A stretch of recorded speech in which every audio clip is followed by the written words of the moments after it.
Nah, kalau kita kaitkan dengan geopolitical shock, ditutupnya Selat Hormuz nih Mas. Apa suara-suara yang lu temukan di member? Bagaimana sih keadaan mereka sekarang setelah adanya geopolitical shock, ditutupnya Selat Hormuz, harga minyak dunia jadi naik? Khawatir terhadap pasokan energi sudah pasti. Ya kan? Dampak yang paling terasa. Kemudian yang kedua, khawatir terhadap suplai bahan baku. Selain suplainya, ketersediaannya juga kalaupun ada berapa harganya. Itu kan karena kan harga bahan baku itu kan meningkat karena harga energinya meningkat ya. Jadi secara psikologis para pengusaha ini sebetulnya kangen Mas. Kangen lagi-lagi kalau tadi di tataran Kabupaten Bekasi, pengusaha itu kangen terhadap kehadiran sosok pemerintah sebagai tanda kutip ya, pembina mereka, orang tua mereka. Supaya nanti ada regulasi yang mengatur secara pasti nih arah industri itu bakal. Burden index itu kan kita ada beberapa parameternya Mas. Yang pertama adalah beban tarif listrik. Kemudian ada beban harga gas industri, ada juga beban BBM operasional. Ini tuh kita pengen ngukur gimana sih sebetulnya beban-beban dari beberapa parameter ini terhadap keberlangsungan industri di kawasan industri itu sendiri. Nah, setelah kita grab datanya Mas, temuan yang kita peroleh justru sebetulnya dari sektor energi itu nggak jadi beban yang terlalu tinggi untuk kawasan industri. Untuk untuk pengusaha manufaktur khususnya member. Ini boleh kita bilang industri manufaktur yang ada di Cikarang dan sekitarnya memang sangat tergantung dengan supply.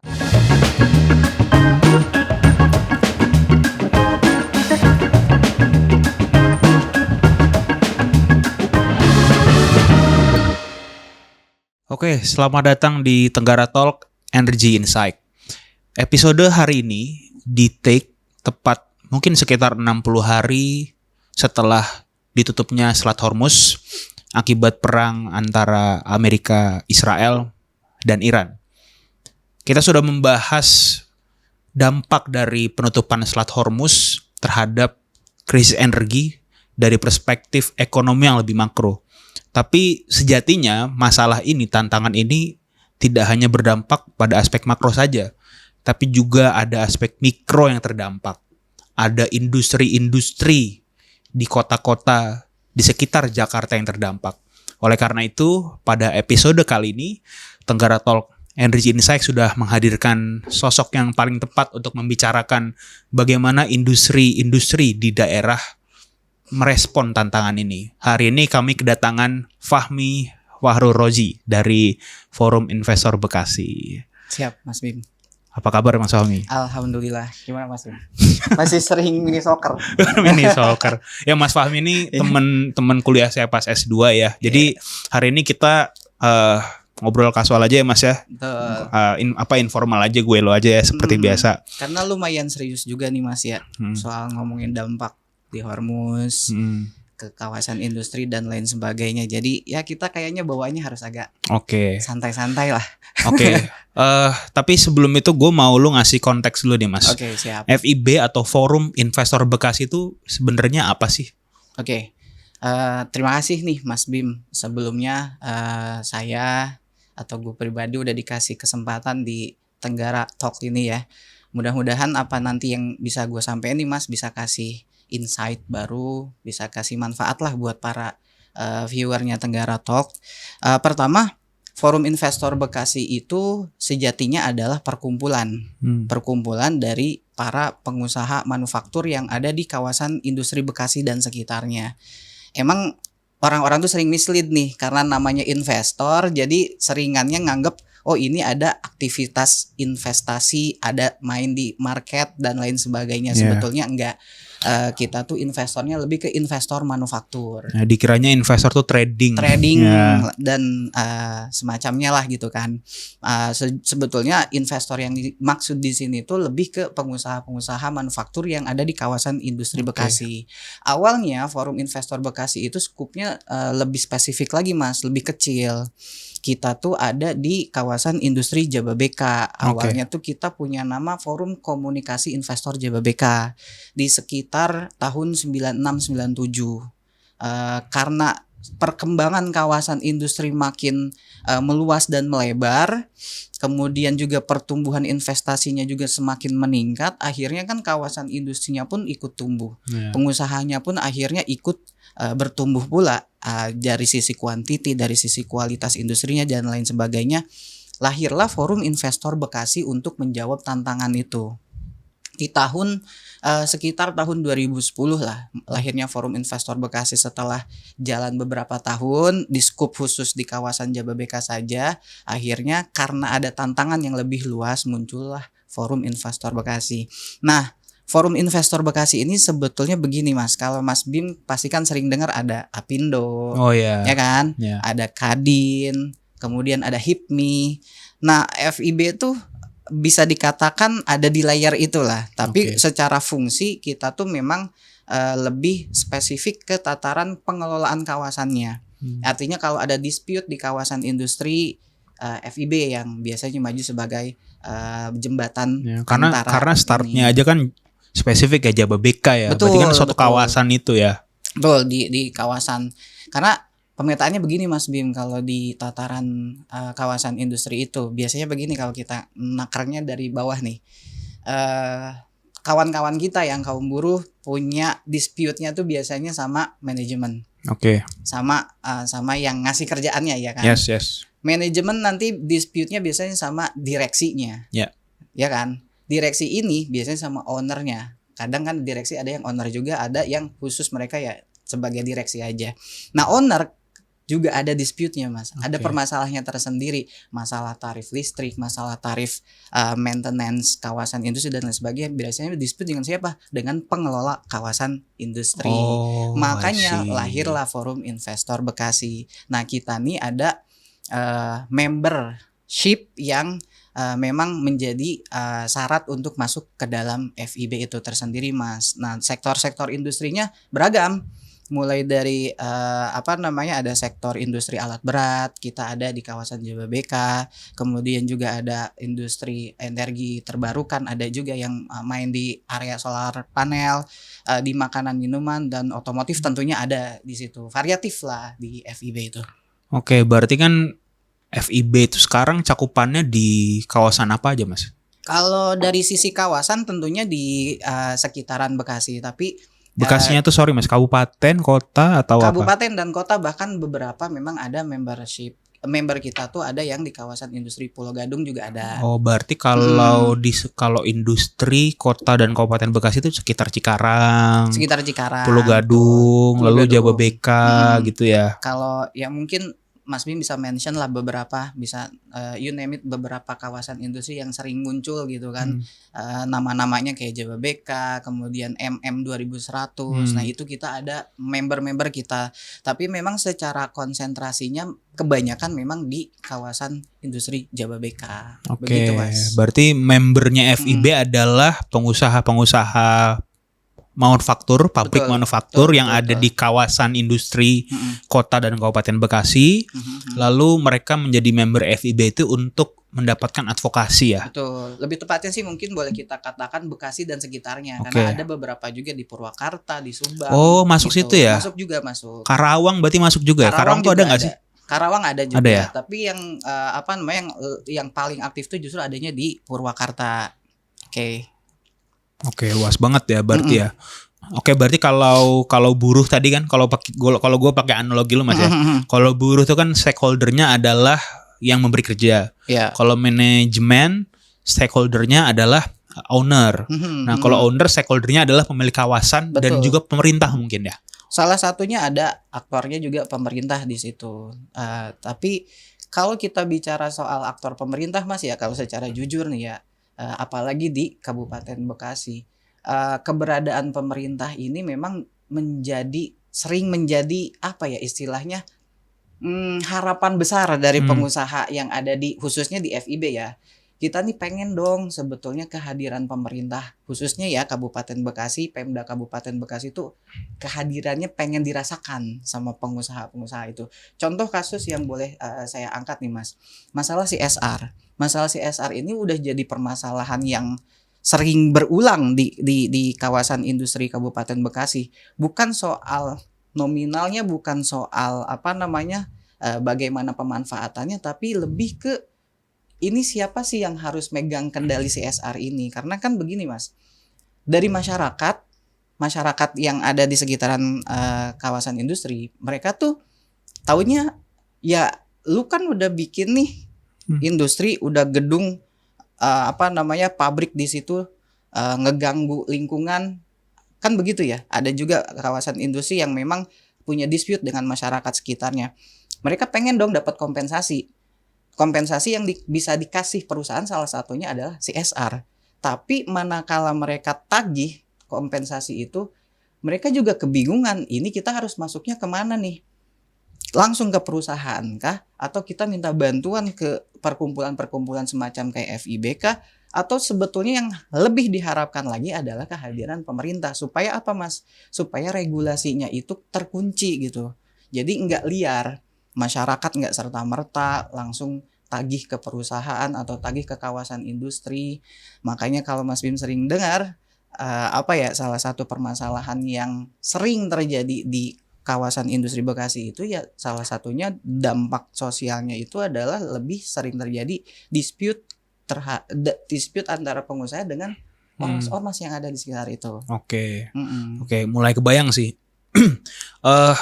Dari penjelasan Mas Fahmi barusan, gue bisa menyimpulkan bahwa FIB ini berarti daya tawarnya adalah membershipnya kan sebenarnya ya. Betul. Jadi anggota-anggotanya adalah pengusaha-pengusaha manufaktur di kawasan industri, yang artinya bisa nggak kita asumsikan bahwa ya permasalahan-permasalahan yang mereka alami dengan stakeholdernya atau mungkin permasalahan bisnis secara mikro itu FIB harusnya paham dong. Iya betul. Ya, gitu ya, karena kan membernya ya. Nah, kalau kita kaitkan dengan geopolitical shock, ditutupnya Selat Hormuz nih Mas. Apa suara-suara yang lu temukan di member? Bagaimana sih keadaan mereka sekarang setelah adanya geopolitical shock, ditutupnya Selat Hormuz, harga minyak dunia jadi naik? Gimana Mas? Yang gue bisa kasih bocoran pertamanya nih Mas, adalah dari sisi psikologisnya dulu deh. Sisi psikologis si pengusaha. Karena kan yang sering dibahas itu kan dampak ekonominya, dampak operasional, tapi jarang nih yang ngelihat dampaknya dari material semua. Betul, sisi humanisnya. Kan di situ ada orang-orang gitu yang berkontribusi pada industri manufaktur itu sendiri, khususnya si ownernya nih. Kalau yang dinamika yang ada di grup Forum Investor Bekasi, tiap hari kita selalu kasih informasi update lewat kita punya platform Bekasi Investor Morning Brief. Nah, itu kita kasih selalu info-info terkait perkembangan situasi global dan lain sebagainya. Dari sisi psikologis, para pengusaha ini Mas sebetulnya antara boleh dikatakan antara khawatir dan tidak. Poin khawatirnya adalah tentu mereka khawatir terhadap beberapa hal sih Mas. Khawatir terhadap pasokan energi sudah pasti. Ya kan, dampak yang paling terasa. Kemudian yang kedua, khawatir terhadap suplai bahan baku. Selain suplainya, ketersediaannya juga kalaupun ada berapa harganya. Itu kan. Karena kan harga bahan baku itu kan meningkat karena harga energinya meningkat ya. Jadi secara psikologis para pengusaha ini sebetulnya kangen Mas. Kangen lagi-lagi kalau tadi di tataran Kabupaten Bekasi, pengusaha itu kangen terhadap kehadiran sosok pemerintah sebagai tanda kutip ya, pembina mereka, orang tua mereka. Supaya nanti ada regulasi yang mengatur secara pasti nih, arah industri itu bakal kayak gimana.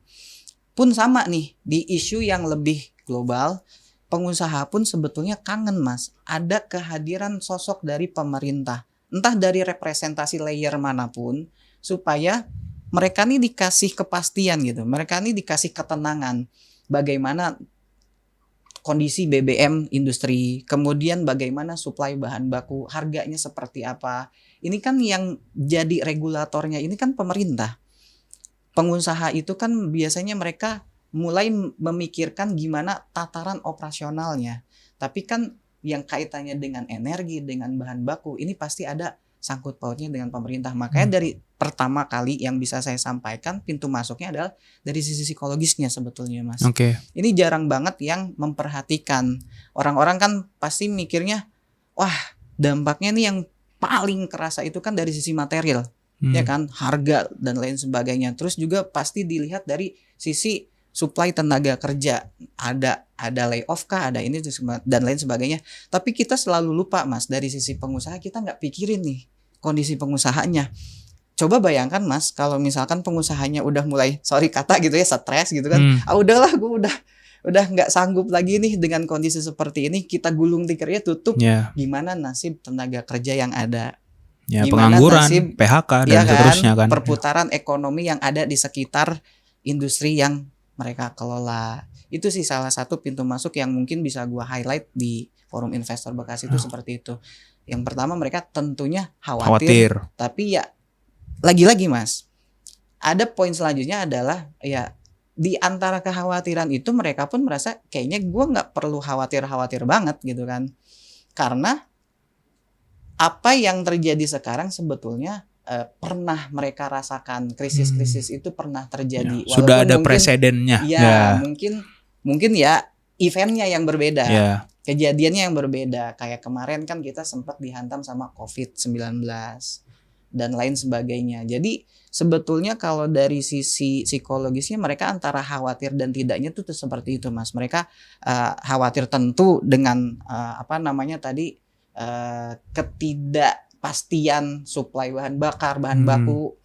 Tapi di sisi lain mereka juga merasa kayaknya kita udah bisa survive nih beberapa kali gitu kan, mengalami goncangan di dunia semacam kayak adanya shock di Selat Hormuz gini Mas. Ya, waktu episode sebelumnya dengan ada global market economist dari Maybank, Mas Mirdal Gunarto juga, dia bilang gitu Mas, bahwa sebagai ekonom kesulitan untuk menganalisis keadaan ekonomi makro itu kalau boleh diperingkatkan yang paling kompleks itu pas COVID.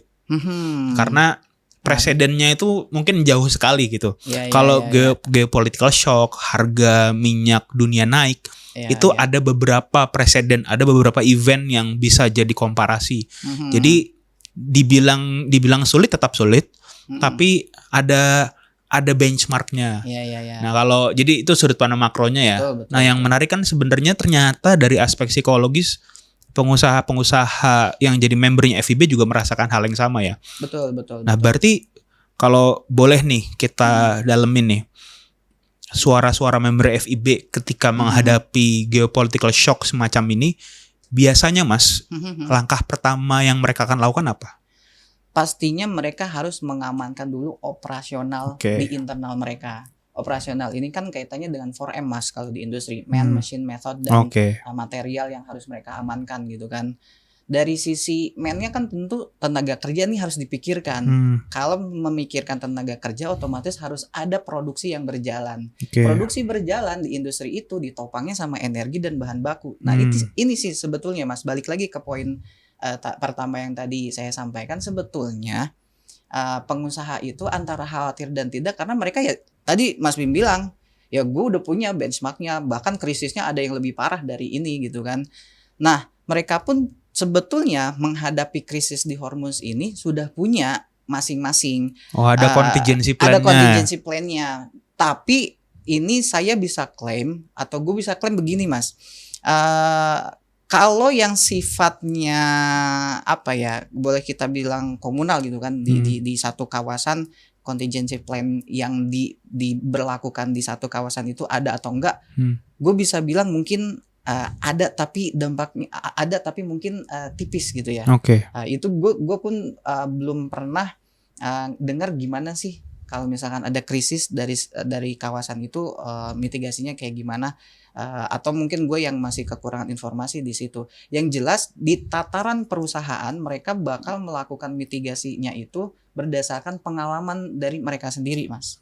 Misalnya sektor sektor otomotif mereka bakal kayak gimana, sektor farmasi mereka bakal kayak gimana, karena sebetulnya masing-masing sektor itu punya kendalanya masing-masing. Gue ada sih sebetulnya data yang bisa ditunjukkan. Oke. Ada dashboard data yang bisa gue tunjukkan tentang gimana sih kondisi di kawasan industri Bekasi dan sekitarnya gitu kan. Oke, boleh tuh, coba kita Oke. langsung show aja ya. Gimana Mas? Apa data yang bisa menjawab Oke. pertanyaan? Ini, nah Mas Bim, ini tuh sebagai bentuk dari salah satu tanggung jawab Forum Investor Bekasi juga sebetulnya Mas. Oke. Jadi kita selalu mengukur kayak gimana sih kondisi real yang ada di lapangan kaitannya dengan industri manufaktur. Kalau misalkan konteksnya tentang geopolitical shock khususnya di Selat Hormuz ini kan pasti berkelindan dengan kebutuhan energi. Ya. Kemudian juga ada namanya kita berkaitan dengan supply chain. Kemudian juga nanti kita pengen ngelihat juga seberapa jauh sih ketahanan mereka dan responnya tuh kayak gimana. Dan yang terakhir pasti kan ada dampaknya terhadap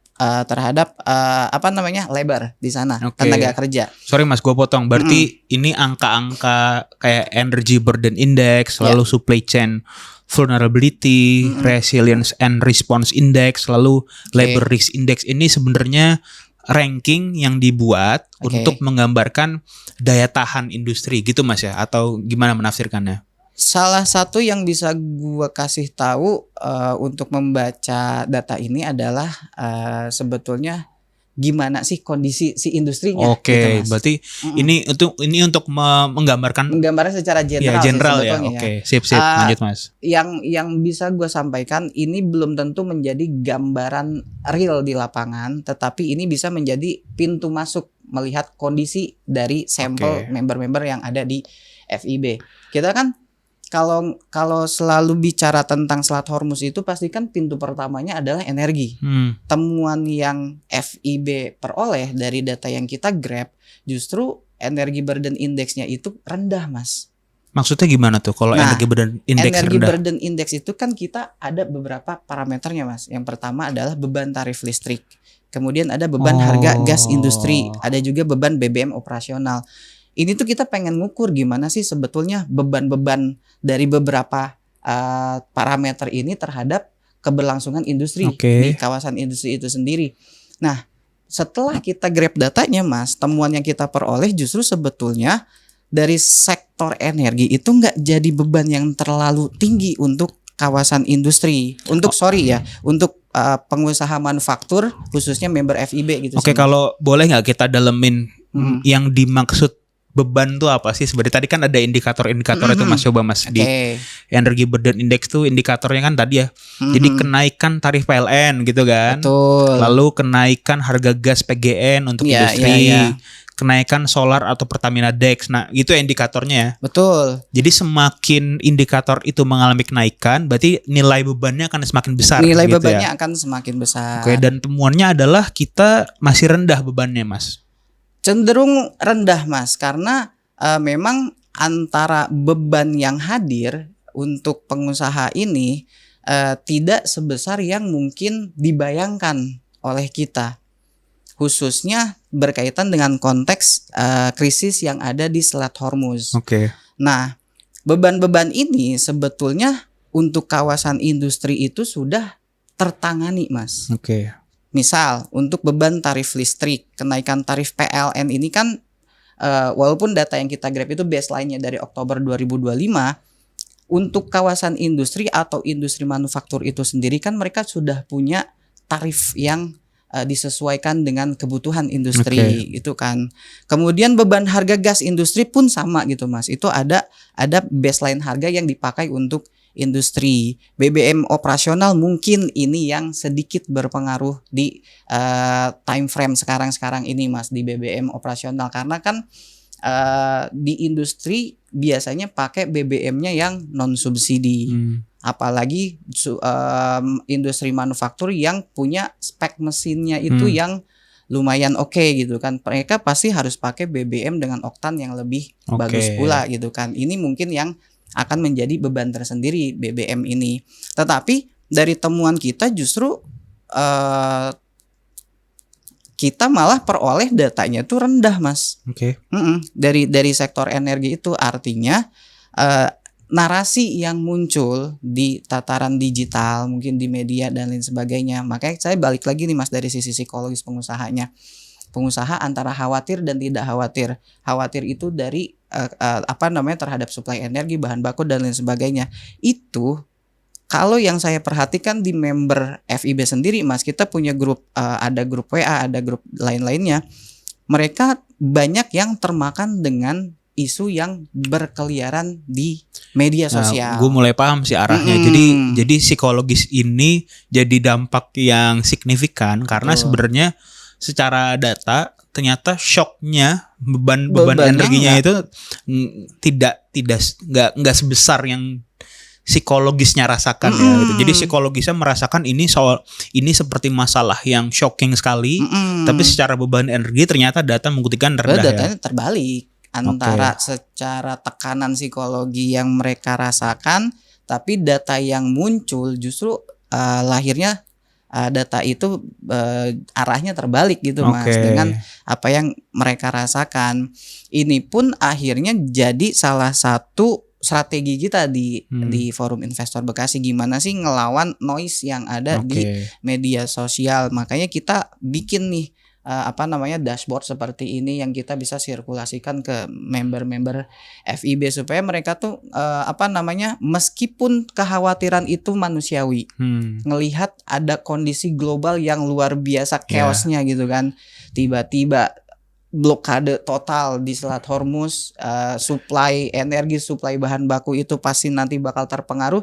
Tetapi kita juga pengen kasih tahu, ada kok perbandingan bahwa data yang kita peroleh sebetulnya dari sisi energi dampak terhadap industrinya nggak terlalu tinggi, bahkan cenderung rendah. Menarik Mas. Apalagi Mas temuannya Mas? Yang kedua, metrik yang kita hitung itu adalah supply chain vulnerability-nya Mas. Nah, kerentanan supply chain betul, berarti ya. Kerentanan supply chain. Apa indikatornya Mas itu Mas? Oke, kita lihat dulu indikatornya. Ketergantungan impor bahan baku. Ini boleh kita bilang industri manufaktur yang ada di Cikarang dan sekitarnya memang sangat tergantung dengan suplai bahan baku dari luar. Ini kayaknya Mas. Bikinnya pakai HP ya. Analytical hierarchy process kayaknya. Jadi kan ada pembobotan. Oh ya tadi terlewat ya. Jadi dari tiap indikator itu kita pakai pembobotan juga Mas. Mana pembobotan yang paling tinggi dan sampai yang pembobotan yang paling rendah. Nanti dari pembobotan itu data yang kita peroleh akan menghasilkan nilai. Nilai inilah yang nanti akan membentuk indeksnya itu Mas. Mungkin buat penonton semua yang kurang paham, analytical hierarchy process atau AHP itu adalah salah satu pendekatan yang biasa digunakan sebenarnya di matematika, ilmu komputer Mas ya. Tapi ketika diadopsi di ilmu sosial ini bisa berguna untuk membobotkan hal-hal yang abstrak gitu. Betul. Ya, jadi ketika kita mau ngambil keputusan, ada faktor-faktor yang abstrak, kita bisa mengkuantifikasinya begitu ya. Oke. Lanjut Mas. Apa indikatornya lagi Mas? Yang kedua sih kita fokus di konsentrasi jalur supply. Kan selain ada jalur yang lewat kawasan Timur Tengah, ada juga jalur-jalur yang lain. Tetapi kita juga pengen lihat seberapa ketergantungan sih mereka sama jalur supply yang ada di Timur Tengah. Justru tinggi ya. Ternyata. Kemudian kan konsentrasi supplier. Konsentrasi supplier ini kan kita bisa memetakan dari mana nih sumber bahan bakunya atau sumber komponen penunjang industri lainnya. Atau boleh kita ambil kasusnya begini Mas. Pasti Mas Bim juga sering dengar kan, kita itu kan salah satu sumber impor sumber impor energi kita kan dari Singapura dan Malaysia. Walaupun secara geografis kita berdekatan, tapi kebanyakan orang nggak tahu bahwa energi yang kita beli dari Singapura dan Malaysia itu tetap sumbernya dari Timur Tengah. Nggak langsung tuh dari Malaysia atau dari Singapura langsung diimpor ke Indonesia. Nah itu juga menjadi poin perhitungan kita Mas. Konsentrasi suppliernya ini walaupun dia ada di kawasan Asia Tenggara misalkan, tapi sumbernya dari mana nih gitu kan. Nah itu harus kita ketahui juga nilainya seperti apa. Kalau nilainya 68% tuh gimana Mas kita menafsirkannya tuh? Ini artinya karena konteksnya untuk monitoring kawasan Selat Hormuz Mas. Di kawasan Timur Tengah, artinya ketergantungan supplier di kawasan itu sangat tinggi. Makanya wajar nih Mas. Makanya kalau misalkan kita lihat indeksnya itu cenderung lumayan tinggi atau ada di rentang sedang 58,6 secara kualitatif. Ini masih di rentang sedang, belum sampai tinggi. Tapi kan ini menjadi alarm sebetulnya Mas, untuk industri kita ke depannya gimana sih nanti strateginya nih ngambil supply bahan bakarnya, bahan bakunya, ataupun nanti negara importirnya dan lain sebagainya. Berarti bisa nggak sih kita tafsirkan begini Mas, kalau energi burden-nya itu rendah, berarti kemampuan nasional kita untuk menjaga source energi untuk dikonsumsi sama industri itu masih oke ya. Harganya masih terjangkau. Kalaupun ada kenaikan tidak mengganggu. Tapi yang menjadi permasalahan sebenarnya adalah supply chain-nya. Betul. Ini poin yang krusial sebetulnya Mas.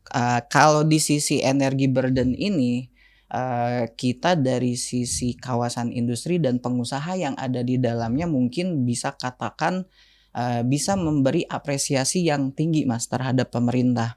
Karena kehadiran pemerintah di sektor ini sangat terasa. Mereka kasih pagar nih Mas, jangan sampai nih jebol dulu nih industri. Karena kalau misalkan industrinya jebol, dampaknya kan nanti turunannya ke ekonomi yang di bawahnya.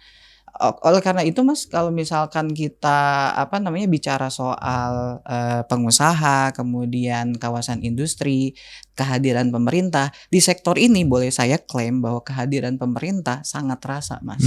Mereka kasih pagar yang luar biasa solid untuk menjaga stabilitas industri manufaktur. Kalau Mas Bim pernah lihat juga data-data sebelumnya, kontributor terbesar terhadap ekonomi nasional Indonesia itu kan salah satunya, bahkan mungkin bisa diklaim yang paling besar adalah industri manufaktur Mas. Sampai sekarang masih menjadi kontributor terbesar terhadap pertumbuhan ekonomi di Indonesia khususnya.